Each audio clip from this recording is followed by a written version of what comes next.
Welcome to the Geekcentric podcast, and welcome to our spoiler-free review for Mythic Quest Season 3. Mythic Quest is way better off without them. Damn straight.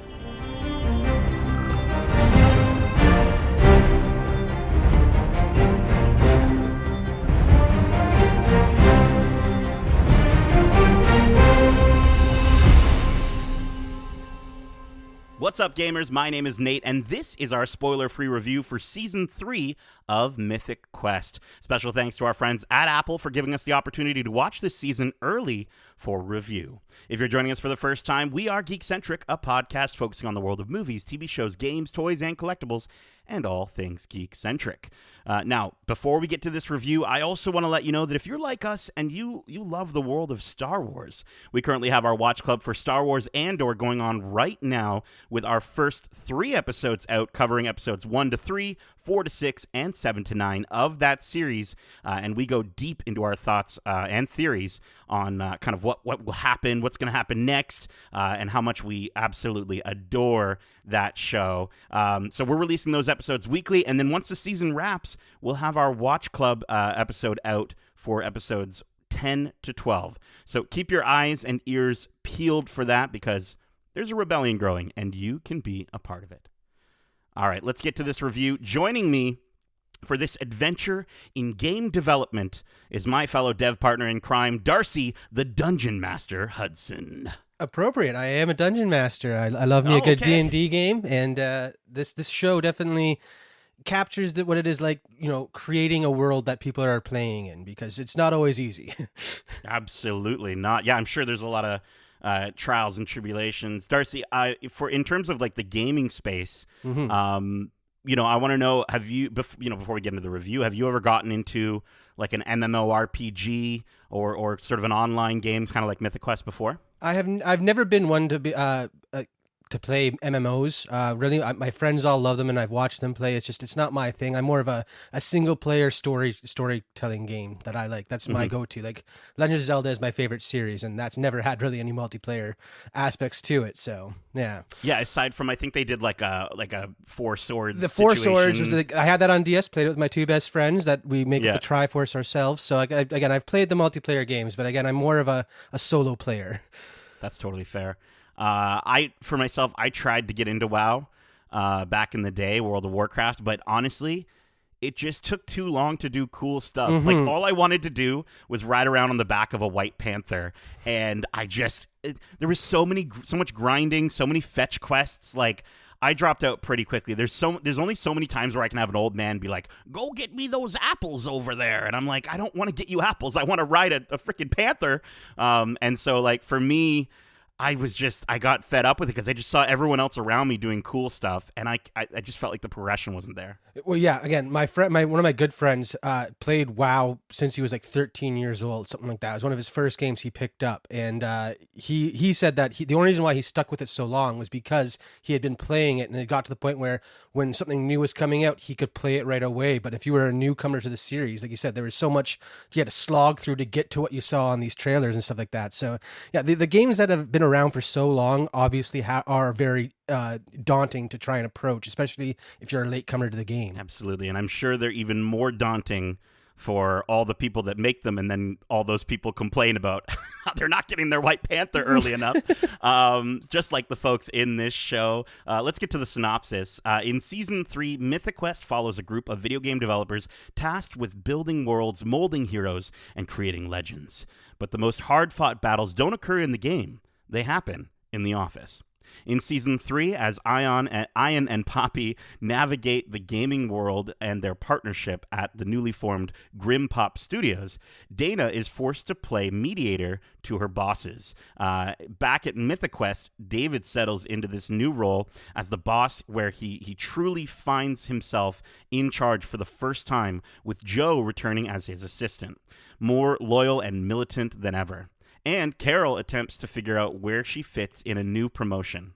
At Berkeley, Rachel struggles to balance her morals with capitalism, while a post-prison Brad returns to society as a reformed man. The series stars Rob McElhenney, Charlotte Nickdile, David Hornsberry, who also executive produces the series, Danny Pudi, Ashley Birch, Imani Hakim, Jesse Ennis, and Naomi Ekperigin, who was upped to a series regular for the third season, which you can totally tell this season. We do get a lot more of her. As well as guest stars including Joe Manganiello, Lindsay Kraft, and Casey Sander. And if you're listening to this, then the 10-episode third season of Mythic Quest has already premiered with its first 2 episodes out now, followed by 1 new episode weekly all the way through January 6th, 2023. So, Darcy, let's get into it. Let's start off. What did you think of Mythic Quest Season 3? Loved it. I recently had caught up on it, not really knowing that the third season was right around the corner. So it was a very welcome surprise to get this in our emails, to be like, oh, here it is, Season 3. Shorter wait than I ever expected. And I got to say, I loved it. The characters in this show are... You want to know how they grow, even though they aren't the best people. You still love them and all their flaws. And the show is so good at writing a character with a lot of flaws that you can still find a way to like and root for. So I love it.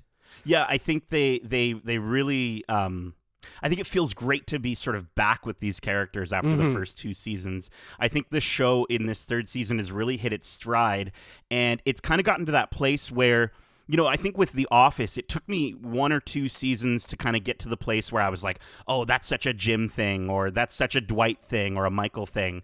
And now with these characters, I'm very much feeling that way, where I'm just like, that's exactly how Joe would react. Or, you know, I think that's, you know, I love kind of seeing how they sort of, they feel familiar, but then they still find ways to put them in situations in the season and different character pairings that I think we can see the characters then sort of expand who they are. And we get a lot of character growth just simply because of literally who they're pairing them up with, which I think is a little bit of a different feeling from the first 2 seasons, where especially in that first season, it was very much like they were very compartmentalized, and they were in the different sections of the game studio fulfilling their roles. But those lines have kind of blurred with the second season, and now especially with this third season, we're kind of getting them all mixed in together, and it is fantastic. There's some really great moments this season. Oh yeah, for sure. Again, I think the strong point for this show are the other characters on it, and again, the pairings you can get and the adventures they can go on and how they influence each other are so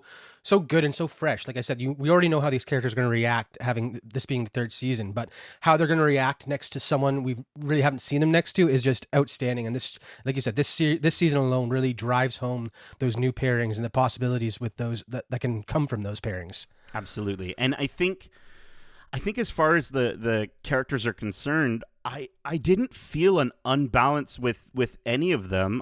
We mentioned that Naomi, who plays Carol, she's definitely gotten a bigger role this season. I do think she might be the only one that I sort of felt like, oh, I still want more Carol, even though we got more of her this season. She was so fantastic and so funny as the head of HR, or whatever her role was. I think it changed a couple of times. Huddy to something else. Yeah.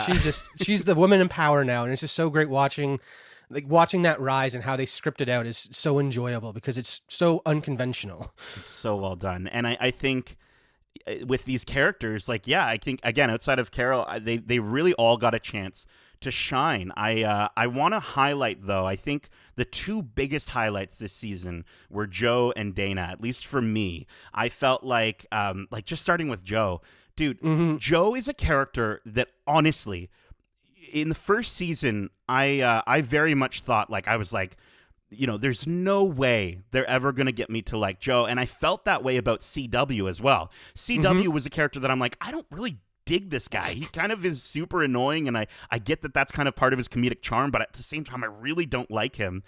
And then they get to that bottleneck episode in season 2 with CW, and I was just like, holy crap, I love this guy. And now with this season, even though it's, you know, she doesn't necessarily get her own, I mean, she kind of gets her own arc, but Joe completely surprised me this season. I was so blown away with how much I was like, I really like Joe now, and I was just so delighted with Jessie Ennis this season. I think she just did such a great job of breaking down that character in a way that we've never seen before in the first 2 seasons, and it was so lovely. For sure. It feels a lot like her character is growing on her own as opposed to growing with someone else in this season. So it's really cool seeing her kind of take the reins of her own life and kind of set things on track as she finds her new place and the new the new workplace that is Mythic Quest with Ian and Poppy having left. Or sorry, Ian and Poppy having left. Yes, absolutely. Yeah, get it right. I'm sure he would correct you. Let's before we get to Dana, let's talk about Ian and Poppy. I think they take sort of center stage this season. I think they to see their relationship, how it's grown from the first season all the way to now. You know, I think there's still some familiarity. I think there might be a little bit too much familiarity between their characters in terms of stuff we've seen before, but they still find a way to sort of, I think, get to that place where a lot of sort of the more heartfelt, more sort of sadder moments are definitely centered around their characters. I thought they did a really good job of sort of going from those places of like, okay, yeah, stop fighting, you guys, I get it, you're mad at each other, to just those really, really dark moments where I'm just like, no, please stop fighting, like I really want you to get, you know, to be happy again. And it's great to see them interacting, and it's great to see sort of the juxtaposition of their characters in terms of, you know, when they are flawlessly working together for the first time this season, and then how much that sort of falls apart at the same time. It's really cool, and I understand what you mean when you say it's very familiar, because their story really feels the same in each season, but it's what their relationship is based around, or what pressures are being placed on the relationship that really make these characters so dynamic. Because yes, they are the same and they react the same way around each other, but when you get to see why they're doing that and what is driving them to this point, like this season does a great job of kind of diving into why these characters are the way they are. And I thought it was brilliantly done. And again, it felt familiar because they always act that way, but getting the context behind it helps so much. Absolutely. Yeah. And, you know, I think Brad was great again this season. I thought that having him come back the way that they have him come back, and the way that he sort of just seamlessly blends into this story in ways where I'm just kind of like, how is he allowed to be doing some of the stuff that he's doing? And even just his you know, the fact that we get to see him interacting with Rachel in a new way, which was again one of those very surprising you know, character moments where I'm not going to spoil necessarily how that happens, but just the fact that, you know, that's kind of an example of sort of how different this season is in terms of your, you know, when you think of those two characters, you really don't think of them interacting in the previous two seasons that much, and so to see them getting to sort of work alongside each other was really, really great. And David, I think, like, was hilarious this season. He was really funny. He is always my favorite character, and like I'm familiar with Always Sunny in Philadelphia, and I know he writes a lot of the stories that involve his character on that show, Cricket. And in the same way, I feel like he's got a big hand in the stories behind David in this show, because they are so, like, he is such a depressing man for all the different reasons than Cricket, but at the same time there's still that same undertone where he is always the butt of the joke. And the way that he brings that levity to such situations and his reactions, outstanding. I love David Hornsby. Absolutely. Yeah. And he the way that he just sort of, yeah, like you said, he's the butt of the joke, but he also just kind of is just like, yeah, I'm the butt of the joke. Okay, let's keep going here. In a way, he's both the weakest and strongest character on the show mentally, and it's just so funny to see some of the moments with him. Let's get back to Dana, though. I thought Dana this season was phenomenal. Her character grows so much, and, you know, I think in previous seasons she kind of just, it felt more like her and her relationship with Rachel. It almost felt like their relationship, rightfully so, because they hadn't really revealed it to the office, was kind of the forefront of the problems for those characters. And here we get to sort of, we still get a little bit of that lingering, but at the same time, we get to see Rachel grow in her own way and Dana grow in her own way. And I just thought the amount of times where Dana was on screen, I was just so captivated by, like, some of the things she was saying and some of the characters that she started sort of acting like, if you will. I just thought she was fantastic, and I think with what they do with her in this season, that's what makes me even more excited for the next season, is literally her character and just sort of where they take her this season. Oh yeah, for sure. I mean, again, I think the strength of this season comes from the unique pairings of characters, because we're getting these epic moments of character growth through these unique combinations that, again, we hadn't seen up until this season. And I think that really goes a long way to drive and make these character changes more, apparent. And I love it. And I think, again, on the topic of wanting to see next season, what I love about this show is that by the end of the season, I'm always like, I can't wait for more. I can't wait to see what the next story is going to be like what they're going to tell and stuff like that. And so again, with this one, they knock it out of the park with setting up that hype for the next season, despite me just finishing season 3. So I love it. I want to give a quick shout out though. We get so little of her, and I hope much like Carol's character, she does get increased to a season regular. But Caitlin McGee, who plays Sue, is so phenomenal. In literally the short moment that we get her, there's a really wonderful NFT joke, and I was so over the moon. I think I was like, I saw her say what she said, and I'm like, I think I'm in love. I think I fell in love with her right there. She was so good. Her delivery and everything, whenever she's just having her little breakdowns, are so great. And again, the few times we get her in this season, it again just drives home how great that character is. And like you said, I want more of her. Hopefully she gets more of a role in the next season, because again, it's incredible. And her role is so relatable. I mean, she listens to what everybody on the internet complains about, and we were just doing.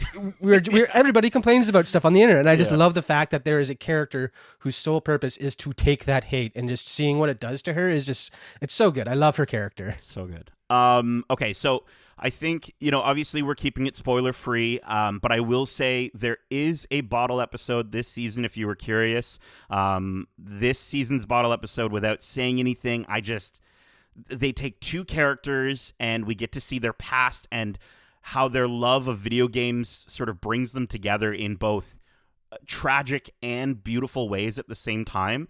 And even just you saying like relatable, like, dude, there's some moments with, I think, at least one of the characters for me that I just thought were so good and so wonderful, of just them like really wanting to play Final Fantasy, let's say, but I have to be constantly pulled away from it, and I'm like, oh, I've been there, I've felt that.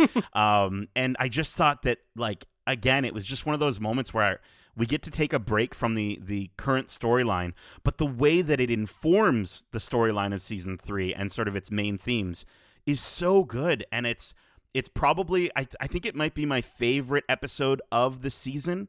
Episode 8 is directed by Ashley Birch, which is also a phenomenal episode. But I do think that the storyline from episode 7, the bottle episode, is honestly probably, it might be my favorite bottle episode of sort of the 3 that we've gotten in Mythic Quest.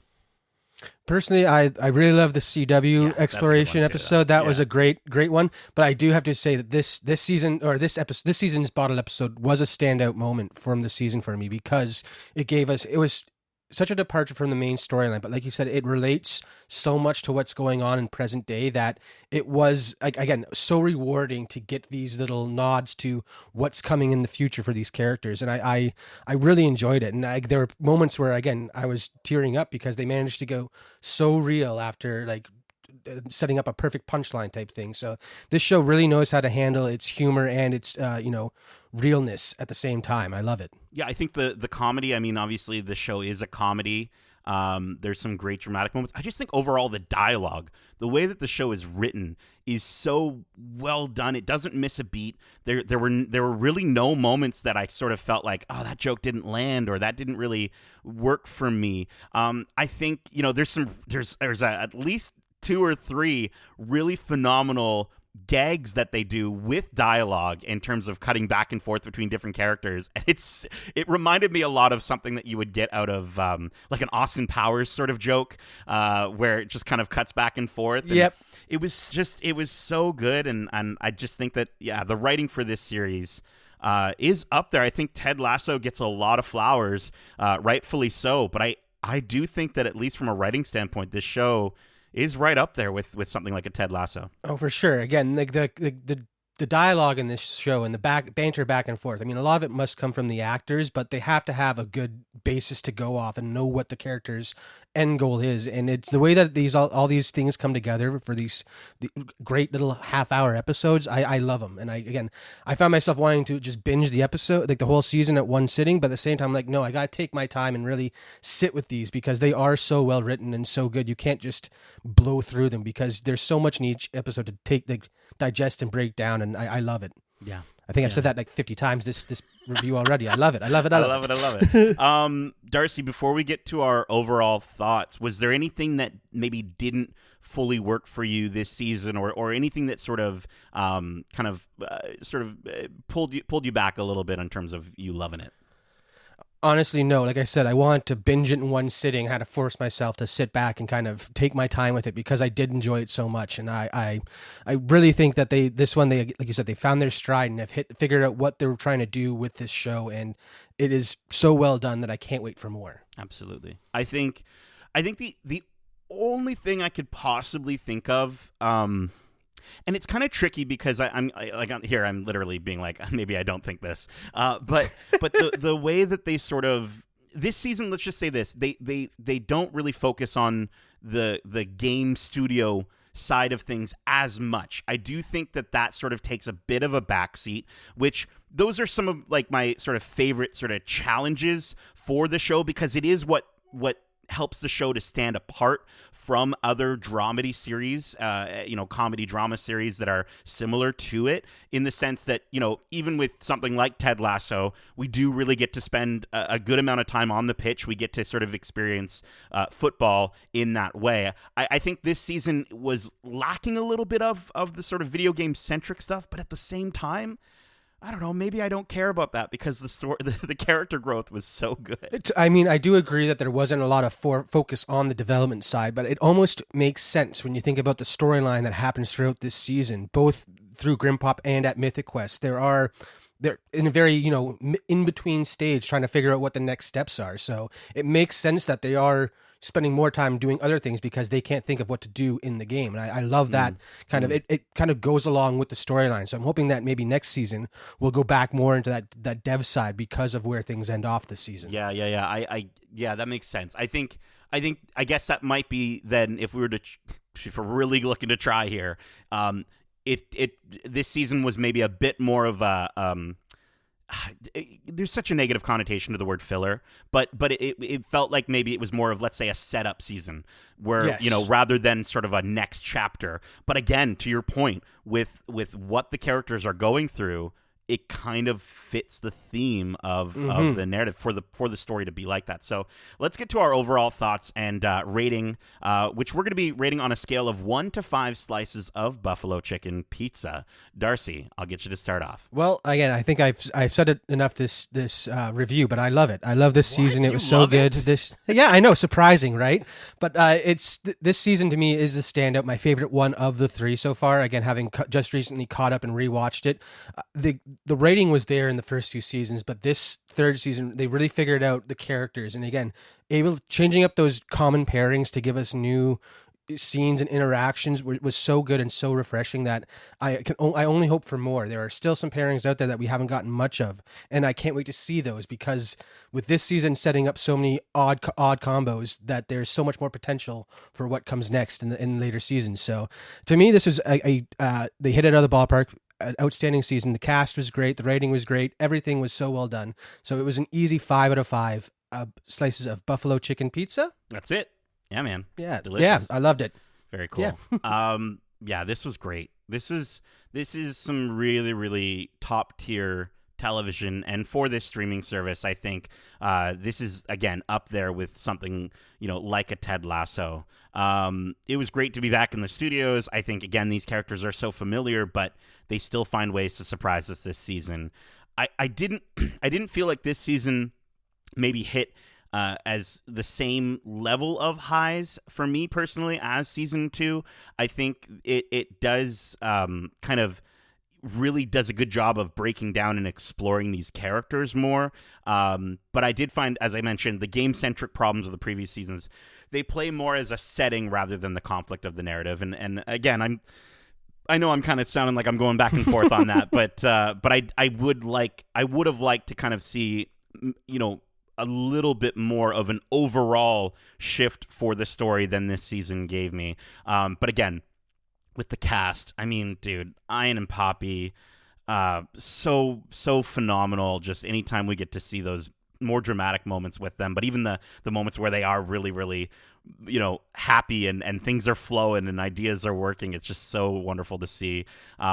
And Joe working alongside David, and just the phenomenal way that we see their characters grow, and the fact that I was able to actually they made me like Joe. Again, this is something that I was just like, there's no way they'll get me to like CW. There's no way they'll get me to like Joe. And now they've gotten me to that place, and there's not a single character on the show that kind of is holding me back from just absolutely loving everyone. And then Dana is just phenomenal. I love seeing her. It's interesting we talk about the pairings, but her character, we got to see sort of explore all the different areas, and she gets to learn from unexpected characters in unexpected ways, and I absolutely loved it. I thought it was so well done. Again, I don't think this is, for me personally, I don't find this to be the best season of the show so far. I think it had some incredible, hilarious comedic moments, some beautiful, sad, dramatic moments, and then some solid character growth. But I think I'm even more excited to see what they do next. So it definitely it pulled that off as far as what I think the season was attempting to achieve. So yeah, dude, I'm giving season 3 of Mythic Quest a solid 4.5 slices of buffalo chicken pizza. Well, that is it. We hope you enjoyed this spoiler-free review for Mythic Quest. And if you did, make sure to subscribe to us wherever you like to listen to podcasts. And if you want to write into the show with your thoughts on this series or any of the movies or shows we cover, well, I'm going to go ahead and I'm actually just going to go. Darcy, I'm sending you a link to my guild. Can you log in and just go ahead and get into that guild? Is that what they do? I don't know what these people do. I think that's a thing, the player-run organization. Again, neither of us are MMORPG players, so we won't know that stuff. But if you, those of you out there that do know your way around the computer and the wide web and sending out those group invites, they can always reach us at wearegeekcentric@gmail.com. That's wearegeekcentric@gmail.com. Or if that's too much, like having a slow Wi-Fi connection and you can't really get on and do your gaming, then hop over on Twitter and you can reach us at GeekcentricYT or on Instagram at wearegeekcentric. Please do not send us any NFTs. We don't need them. We're good without them. So keep in mind, we have a ton of other episodes covering the latest and greatest movies and shows out now, like our recent spoiler-free reviews we got reviews for Wakanda Forever, Blockbuster, Tales of the Jedi, Clerks 3, Black Adam, our spoiler-free thoughts, as I mentioned, are out now for Black Panther, Wakanda Forever, and you can catch that review here on the podcast. We also had the chance to interview some of the cast of Black Panther Wakanda Forever, so you can catch that here, as well as on YouTube at youtube.com/geekcentric.